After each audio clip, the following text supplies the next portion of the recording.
Jai Hind students, how are you? I hope you are all fine. So, as you know, we are discussing our chapter number 16 of history. Gandhi ji leads the nation. I am repeating once again.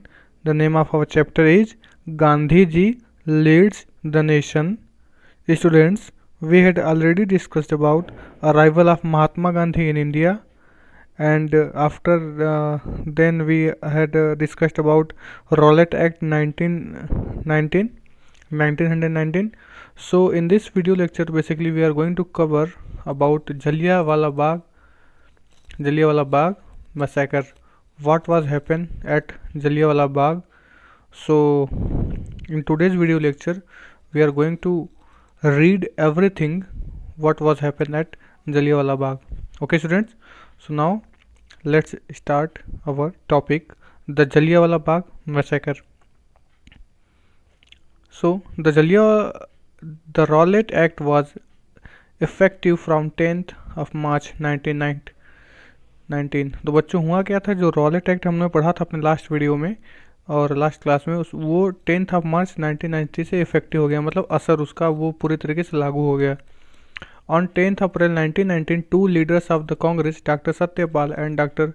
Saifuddin Kichlu, were arrested and taken to an unknown place. और उसी Rowlatt act के according ही India के जो दो leader थे, कौन कौन से, इंडिया के मतलब कांग्रेस के लीडर थे, इंडिया के कांग्रेस लीडर थे, डॉक्टर सत्यपाल नाम था एक का और दूसरे का नाम था सैफुद्दीन किचलू. इन दोनों लोगों को अरेस्ट कर लिया गया रॉलेट एक्ट के अकॉर्डिंग, और इनको किसी अननोन प्लेस पे मतलब अनजान जगह पे ले जाया गया. To protest against this arrest a public meeting was held on 13th April at Jallianwala Bagh. तो इस जो अरेस्ट किया गया था, इस चीज़ को विरोध करने के लिए बहुत सारे लोग जलियांवाला बाग में इकट्ठा होते हैं 13 अप्रैल को. 13 अप्रैल को डॉक्टर सत्यपाल और डॉक्टर सैफुद्दीन किचलू को जो अरेस्ट किया गया था, इसको लेके इंडिया के लोग इकट्ठा होते हैं जलियांवाला बाग में इस चीज़ के अगेंस्ट प्रोटेस्ट करने के लिए, विरोध करने के लिए 13 अप्रैल के दिन. फिर क्या होता है, park having just one entrance, और ये जो पार्क है जलियांवाला बाग, जो पार्क है, जो बाग है, इसमें सिर्फ जाने और आने का सिर्फ एक ही रास्ता है, कई सारे रास्ते नहीं है. ये बात आपको अभी से अपने ध्यान में रखनी है. The meeting was attended by thousands of man, women and children, और ये जो मीटिंग है ये बहुत सारे थाउजेंड्स ऑफ मैन मतलब हजारों मैन, थाउजेंड्स ऑफ मैन और वुमेन्स और चिल्ड्रन ने इसको अटेंड किया. General Dyer who was not in favor of this meeting entered the park with his troops. और जनरल डायर जो अंग्रेज़ों की तरफ से, अंग्रेज़ों की जो पुलिस थी जो उसको लीड कर रहे थे, उनका नाम था जनरल डायर, और जो इस मीटिंग के फेवर में नहीं थे और वो चाहते थे कि मीटिंग ना हो. Entered the park with his troops, वो जलियांवाला बाग में उस बाग में एंट्री करते हैं ट्रूप्स के साथ, अपने सैनिकों के साथ. Closed the entrance of the park and commanded his troops to fire on the gathered people without any warning. और होता क्या है बच्चों कि वो जो जनरल डायर है उन्होंने क्या किया था कि आपको मैंने पहले ही बताया था कि सिर्फ एक रास्ता होता है जाने का जलियांवाला बाग में और आने का.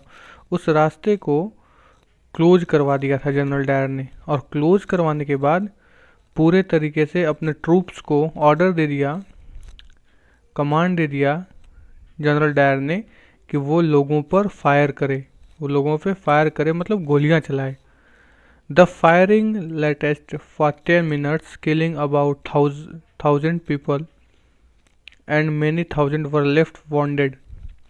बच्चों हुआ ये कि इस फायरिंग से बहुत सारे लोग सिर्फ 10 मिनट्स में, सिर्फ 10 मिनट में हज़ारों लोग मारे गए और हज़ारों लोग वॉन्डेड का मतलब घायल हो गए, बहुत बुरी तरीके से घायल हो गए, मतलब वो लोग सीरियसली हर्ट हो गए. The massacre of Jallianwala Bagh was the worst incidence of British rule and people lost their trust in the British government। तो बच्चों ये जो जलियांवाला बाग जो मैसेकर हुआ था ये पूरे ब्रिटिश रूल का सबसे खराब या सबसे वर्स्ट इंसिडेंस माना जाता है। और इसके वजह से क्या हुआ कि जो कुछ लोग इंडिया में से बचे थे जो ब्रिटिश रूल को सपोर्ट करते थे या जो कहते थे कि ब्रिटिश रूल अच्छा है, वो लोग भी ब्रिटिशर्स का अब पूरी तरीके से विरोध करने लगे। अब उनको भी समझ में आ गया कि ये ब्रिटिशर्स इस तरीके से गोलियां चला के लोगों को मार रहे हैं, निहत्थे लोगों को मार रहे हैं, इसका मतलब ये अच्छे नहीं हैं। तो ठीक है बच्चों, ये था जलियांवाला बाग मैसेकर।